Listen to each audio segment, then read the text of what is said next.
நம்ம வந்து ஒரு ஸ்லீவ் வந்து அளவு ப்ளவுஸை வச்சு ஸ்லீவில் ஜாயிண்ட் இல்லாமல் எப்படி நம்ம கட் பண்ணலான்னு தான் பார்க்க போகிறோம். அதுக்காக இந்த மாதிரி லைனிங் எடுத்துக்கோங்க. லைனிங் எடுத்துகிட்டு கரை பக்கம் கீழே வர மாதிரி 4 ஃபோல்டு பண்ணி போட்டுக்கோங்க. 4 ஃபோல்டு பண்ணி போட்டதுக்கப்புறமா இப்போ வந்து நம்ம அளவு ப்ளவுஸ் எடுத்து அளவு ப்ளவுஸில் ஸ்லீவ் நீளம் எவ்வளோ இருக்குன்னு மார்க் பண்ணிக்கோங்க.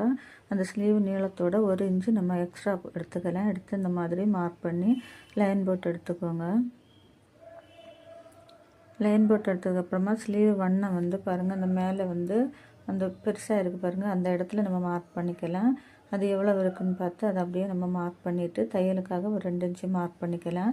அதை மார்க் பண்ணதுக்கப்புறமா ஸ்லீவ் கேப் வந்து ஸ்லீவ் நீளத்தை வந்து ஃபஸ்ட்டு அளந்துட்டு அதில் வந்து எவ்வளோ அந்த ஸ்டிச்சிங்கை வந்து எவ்வளோ நம்ம இது பண்ணிடுறோம் பார்த்து அதை வந்து மைனஸ் பண்ணி எவ்வளோ இருக்குதுன்னு பார்த்து அதை மார்க் பண்ணி எடுத்துக்கோங்க.